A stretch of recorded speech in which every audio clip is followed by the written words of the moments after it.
1939 to 1945. Episode 7. An Open Secret. RAF Fold.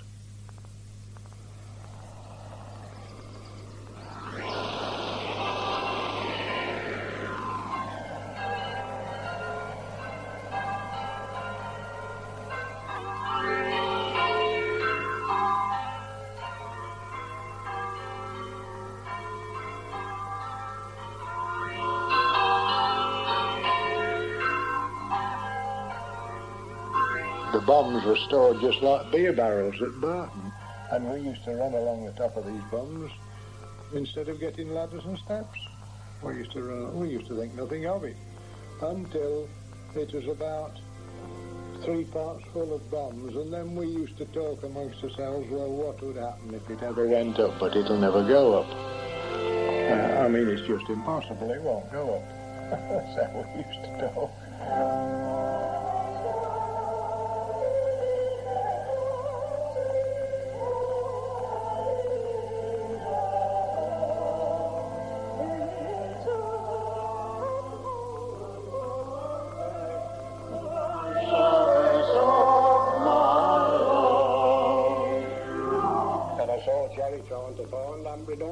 Good many times when he was over. There were incendiaries down, because Lord Haw-Haw used to say, as they knew where Hanbury Dump was. You've never found it. The knowledge of what was there, what was still there, and what could have happened, really gave you the cold shivers. I had the whole lot on it. I don't really know what would have happened. I'm afraid there have been some nearby towns missing.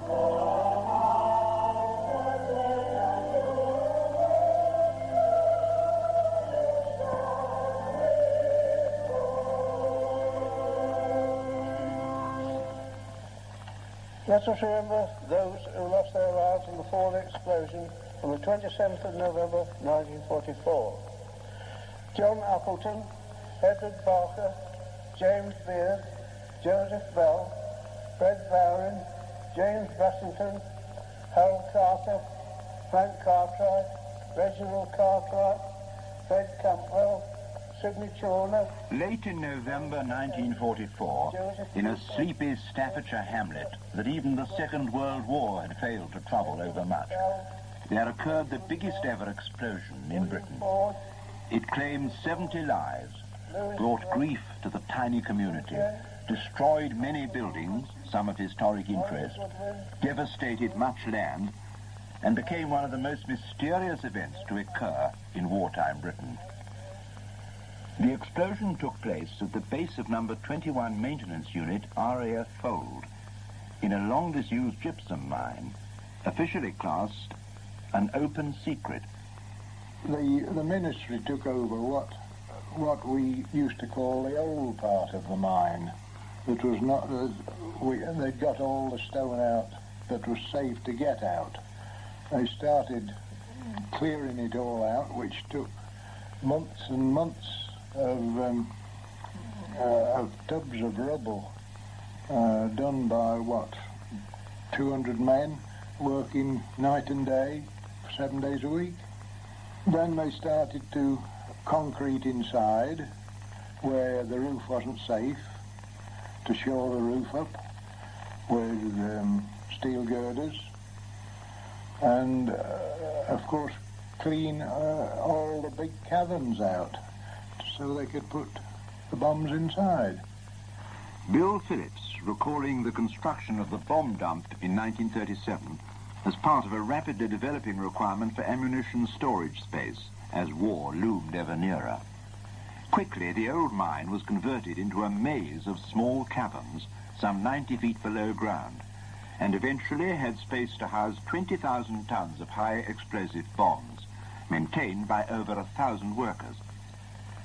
The explosives were supposedly housed under strict regulations, administered by a team of officers with essential qualifications for such work, and maintained by civilian technicians working for the Armaments Inspectorate.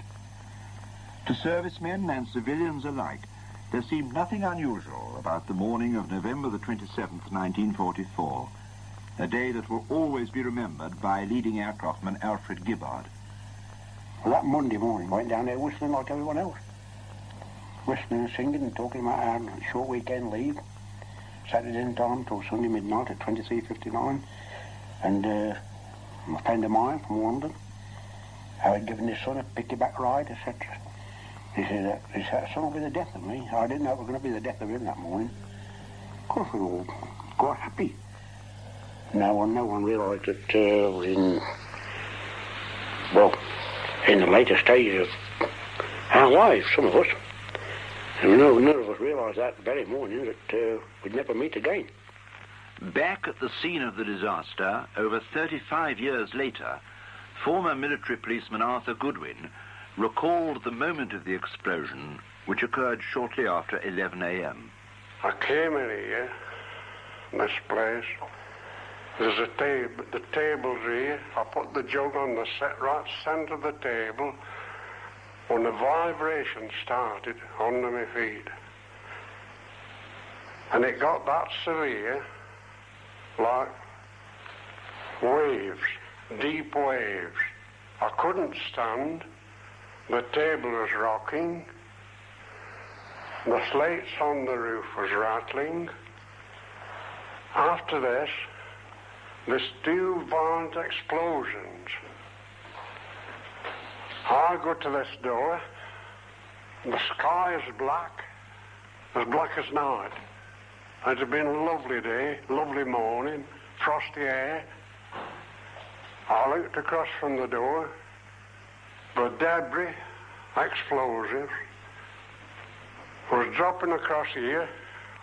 There's hundreds, I should say, like small volcanoes, like fireworks.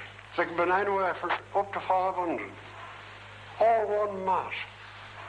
You'd never see anything like it in your life. Never. The blast burst a reservoir which served the nearby plaster and cement works of Peter Ford Limited. Bill Phillips was working there. At the moment of the explosion, there was very little. It was only just a muffled noise, and the ground came up about 18 inches to 2 feet under my feet, and I wondered what had happened to my feet. And then I saw huge trees and huge lumps of alabaster in the air in split seconds before it went absolutely black dark. They picked me up, I should say, about 90 yards away from where I was standing. So the blast had shifted me a bit. I was smothered in mud. I'd got mouth full and eyes full, and I'd gone right under in the mud, you see. And I did get the feeling that I was being drowned in mud. I sort of came conscious to know that I was being drowned. And the next thing, I felt somebody's hand, and of course I was unconscious then. They were pulling me out, one of the men from the works, and then the Americans. And they put me in the American ambulance. People just could do.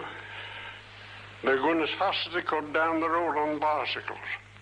Those just could get away. Debris, explosives, dropping all around. You didn't know when you was going to bed. That's how dangerous it was. Considering the extent of the blast, there were many lucky escapes, and few can be as remarkable as that of L.A.C. Gibbard, who was working with colleagues in one of the deepest parts of the mine, the 21 ammunition area. This particular morning, having returned down there, was talking quite merrily. This awful blast came. It pinned me up against the rock face with my fellow workers, which in that particular area consisted of 3 more men. Freddie Dale, Ginger Bailey, there were 2 of my buddies. And as a blast released itself, we each fell across the ammunition boxes. Panic stations was all set for then, and each of us started arguing which way to go and what to do.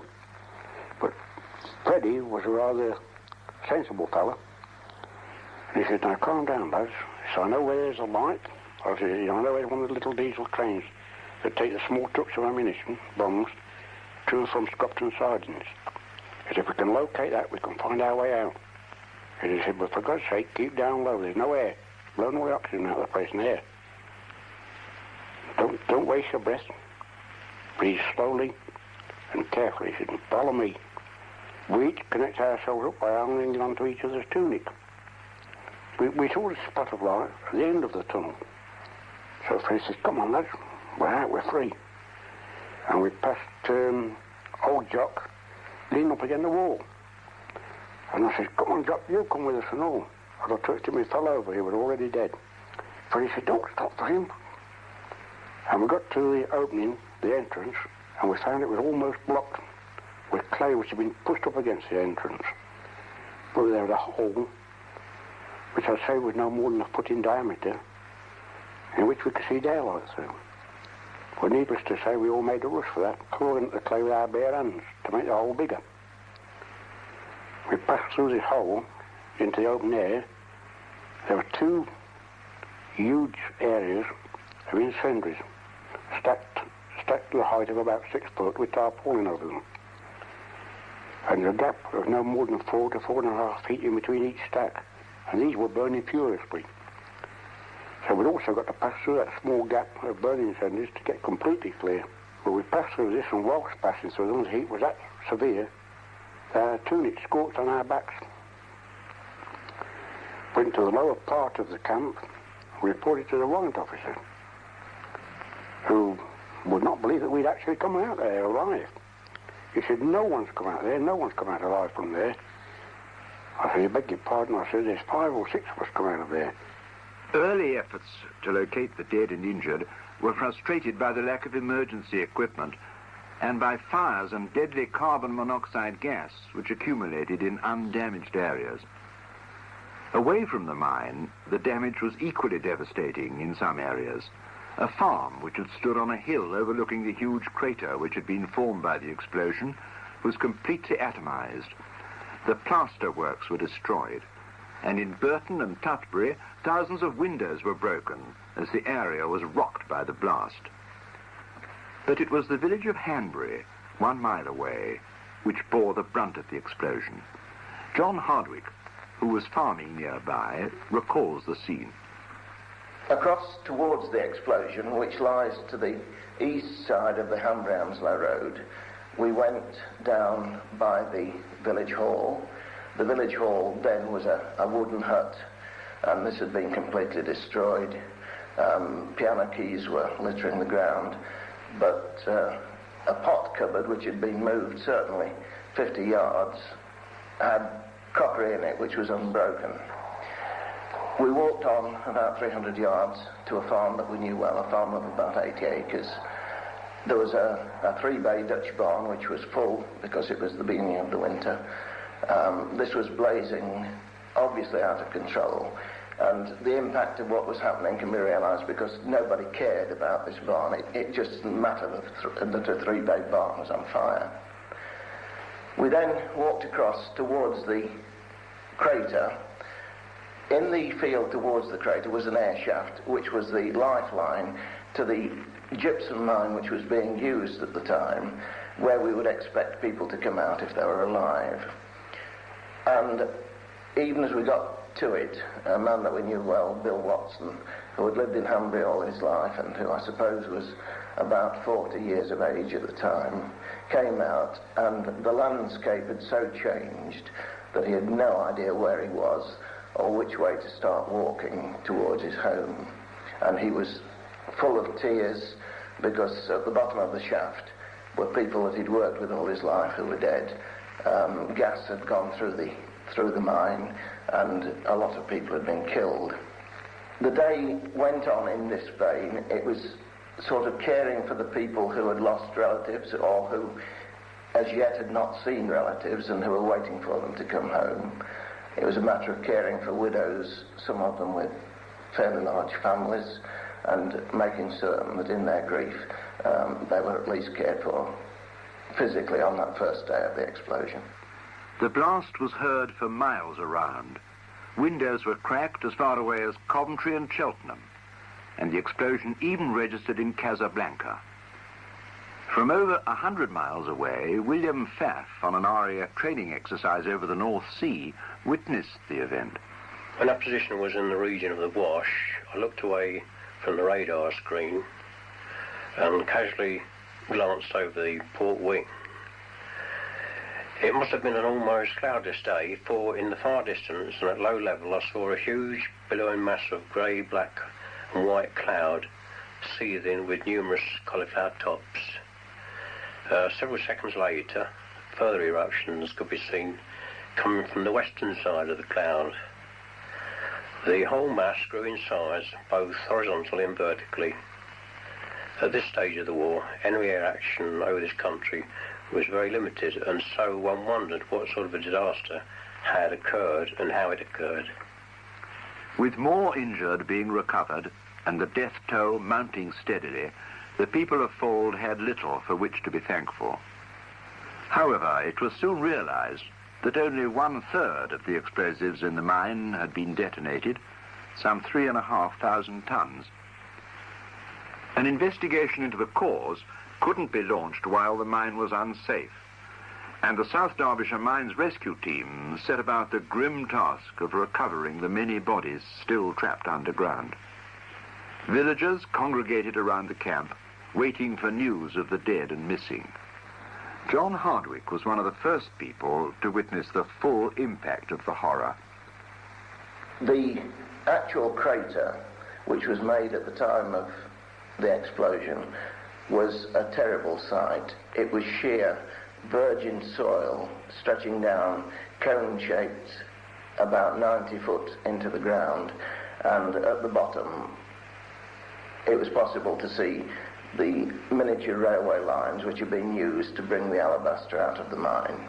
Incidentally, pieces of this alabaster weighing up to 10 tons had been thrown into the air and hurled up to 3/4 of a mile away from the crater, and the trees had been upturned so that the landscape was absolutely bare all round it, and the crater itself was absolutely barren, almost moon-like.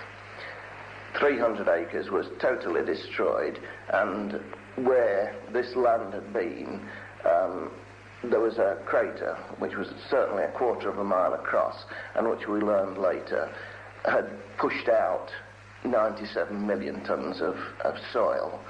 It was impossible to recognize another person across on the other side of the crater, and around this massive devastation were 1,000 acres which had to be completely reinstated and brought back into agricultural use over the next 3 or 4 years. Farmer Frank Turner, then a small boy, remembers the scene of devastation.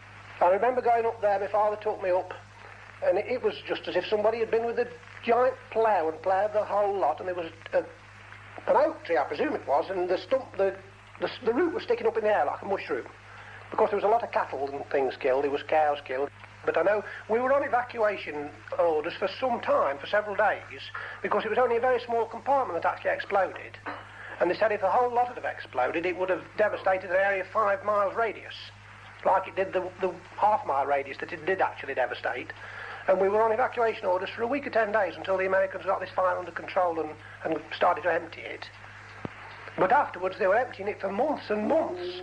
There was lorries running up Drake at Cliff. My uncle used to drive one. He worked for the Air Ministry. And they were carting bombs out of there and storing them on Tatenhill Airfield. For months, they were carting undetonated bombs out of there. Years to me thinking. When I think back now, there was convoys of Air Force lorries loaded with bombs coming out of that dump. The delicate task of removing the thousands of unexploded bombs began under the guidance of one of the country's top explosives experts, Dr. Rotter, Director of Explosives Research at Woolwich Arsenal. Under conditions not unlike the painstaking work of an archaeological dig, a small team began to salvage the bombs. The dangerous task took 12 months to complete. One of the team was resident engineer Eric Bryant, who was later awarded the George Medal for his painstaking and courageous efforts. When we reached the narrow gauge railway line from the new area, and really is the bottom of the present crater, we found a heap of explosives considered to be at risk from spontaneous combustion. Thermometers were placed in position and monitored to record any rise in temperature, magazine regulations were enforced. We had rubber buckets and special shovels, no metal shoe tips. We were in rubber boots or gum boots, so there was no danger of a spark. Having successfully cleared these loose explosives, we then started on the box bombs with fuses. These were being crushed by roof collapse, and it was necessary to underpin in order to recover the boxed bombs. Having cleared these stores, we advanced further into the devastated area, where conditions became worse. The roof was completely shattered, the pillars were shattered, mixed with the rubble were all kinds of explosives, and we were warned to be on the lookout for anti-personnel bombs. It was very evident that a cyclonic blast had come through this area before the collapse, because some of the railway rails were bent up like hairpins. Rumours about the cause of the blast were rife. Sabotage by Italian prisoners working at the camp was a popular theory, while the German propaganda machine lost no time in claiming it as a victory for their own saboteurs. An aircraft overfall shortly before the blast, an accident with an American experimental bomb, even a doodlebug rocket. Each of these theories had its champions. At the RAF Court of Inquiry, it was listed as a combination of ignorance and a disregard of regulations by inspectors and armourers checking the jettisoned 1,000-pounders returned to the camp. Chief witness at the inquiry was Corporal Lionel Poynton. I'd taken Sergeant Game down into the mine to see the airmen who were working on unit returns, drifting out the exploders from these bombs. As I reported at the Court of Inquiry, this job was not being done in isolation. Neither were the tools used the correct tools. The tools that should have been used should have been copper chisels and hide hammers. This is to prevent the danger of any sparks. The airmen were using a brass chisel, and there's always a danger of an explosive if brass comes in contact with steel. The real cause of the blast will now never be known. But two people interviewed for this program each have their own theories. Before the explosion has happened, one or two civilian employees told me they were scared of going in that mine. One was going to have a change. Another day, another man come out. He said he couldn't stand it any longer because they was hitting these bombs with fish plates, hammering at them. But I'd heard that different times. But you're not supposed to know, you're not supposed to spread news like that. And they were too scared to mention it to their superiors. But I'd heard different times about these fish plates. And I mean it. I happened to notice on one of my inspections and rolling round in between spare time, come across some bombs in the actual area where it took place. What they used to nowadays call blockbusters, big 4,000-pound bombs. So one or two of them was exuding. By that we mean crystallisation was forming on the outside, and a mere knock would have been sufficient to set them off. Although there's a lot of talk about somebody using hammers and chisels down there, there's no direct cause of it whatsoever, not in my own opinion. Anyway, I did know about these 4,000-pounders. They were definitely exuding. They'd taken some away the previous day. And those bombs, I can assure you, were too delicate really to handle. I and two other people had already reported that these bombs were exuding. But I reported it to Sergeant Game, and who was in charge of us, and the warrant officer, they were definitely exuding. And I think, technically, as a fellow who'd been handling bombs and had a refresher course on bombs not long previously, I think personally I know what I was talking about. Stephen West, Edmund Woolley, Norman Withington, Sergeant S.G. Gain. Each year, on the anniversary of the blast, the villagers of Hanbury remember those who became some of the last and perhaps most tragic victims of the Second World War. L.A.C.W. Ducaris. And so once again we remember those who died in that terrible explosion. O God, before whose face the generations rise and pass away, the strength of those who labour, the repose of the holy and blessed dead, we remember all who have faithfully lived and died, especially these whom we have named. Lift us into light and love, and give us at last our portion, who have trusted in thee and striven to do thy will. And unto thy name, with the church on earth and the church in heaven, we ascribe honour and glory, world without end. Amen. Over the years, the crater has healed almost beautifully. It's the scene of great beauty. Ornithologists and naturalists love to go there because plants which were unheard of in Staffordshire before can now be seen growing there. The people of Hanbury and lots of other friends of Hanbury wanted to stay like that. There have been moves in the past to use it as a giant refuse disposal place. There was one insensitive scheme at one time to fill the whole thing with refuse and to put some sort of cross on the top as a memorial to those who had been killed in the explosion. But if you could only see this crater as it is now and visualise how it was at the time of the explosion, there you have the most beautiful memorial, and one which those of us who care about Hanbury and that care about the people who were killed in the explosion want to keep exactly as it is.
An Open Secret, RAF Fold, was introduced by David Dunhill.